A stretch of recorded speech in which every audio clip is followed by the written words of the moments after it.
Hey everyone, Justin here. It's February 25th and I haven't done a long run or a video vlog in a while. So I have been suffering from ITBS. There's a band that runs on the outside of my left leg and it connects just below the knee, so it's tight and a little bit inflamed, so I get soreness when I walk downstairs. So I've been doing a lot of strengthening and stretching, foam rolling, all that good stuff, which is the stuff you're supposed to do. And so today is going to be a test run. We're going to do 15 miles. Hopefully things are back to normal. They feel pretty good. This is kind of a big run for me because if it doesn't go well, that means I really need to significantly ramp down the running. I've been on a rehab program and significantly reduced the running, tons of strength work, so we're gonna see how it goes. It's kind of weird to think of doing 15 miles as a training run because it was like 3 months ago that I did my first half marathon.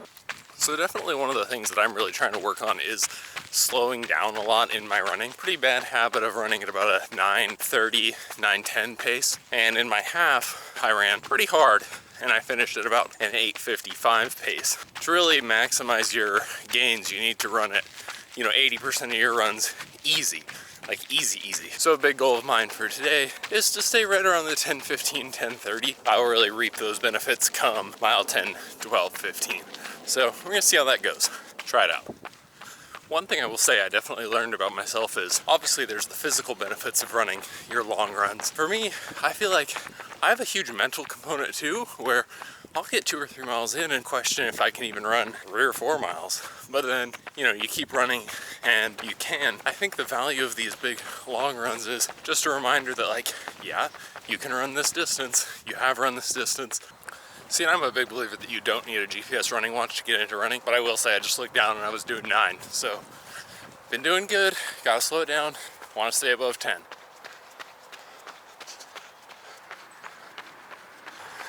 All right, good news. ITBS is not seeming to be a factor today. That's awesome.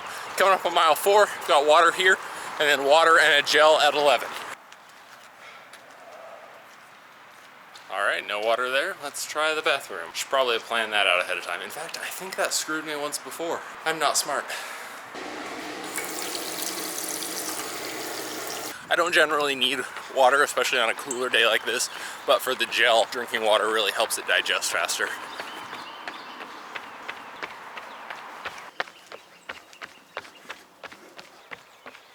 Boy, I don't know how I did it. I got real lucky. It's a great day. I almost kind of regret wearing a shirt.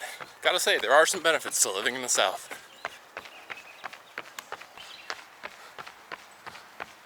Well, this is new. I seem to have run out of trail. I have no idea where I am. Without being afraid of speaking too soon. Feeling pretty good right now though. So for those of you who are unfamiliar, ultimately the IT band is a band, runs down the outside of your leg. So due to either weakness or poor running form, the band will actually tighten and it attaches just below the outside of the knee. It manifests as knee pain because when you bend your knee, it rubs on the outside of that joint. People will think it's a knee problem, but actually the root stems from a weakness or a tightness up in the hip flexor area. It's a better injury to have because the root cause is really well known. Strengthening, foam rolling, stretching, all do a pretty good job of it, along with rest, of course. So far, things are going pretty well. So obviously not a surprise, but this easy run thing is pretty awesome. About 8 miles in. Quads are definitely, heavy. I'm aware that I'm running, but not breathing hard. Feels like I'm out for a walk, really. It's kind of a personal pet peeve of mine. I see a lot of experienced runners who will say oh, run easy, and I think they forget that a lot of beginners can't.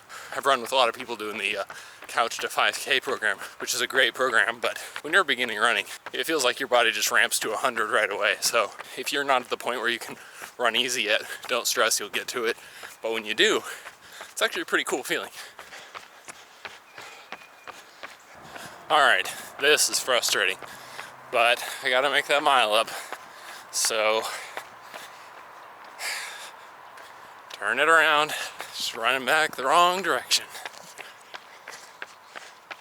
All right, 10 miles in, now we actually turn around.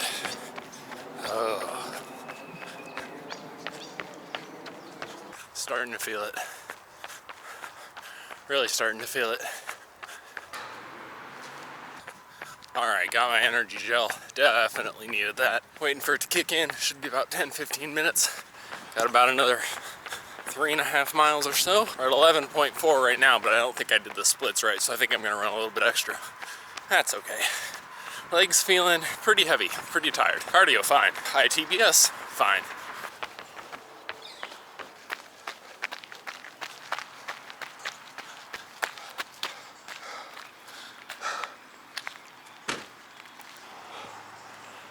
That was actually pretty good. My calves are just destroyed right now. My calves are so tight. The IT band didn't hurt, so that's awesome. It really sucks to go on like a 3-mile run and like cardio wise and muscle wise just feel fine and like it's so easy, and then just be hobbled halfway through it and then be unable to go downstairs for 3 or 4 days. So yeah, today's lesson, and really the lesson from the last couple months, is just do your strengthening, do your stretches. I don't know about you guys, but like that's not fun to me. I don't enjoy doing it. It's not just what I'm into or whatever.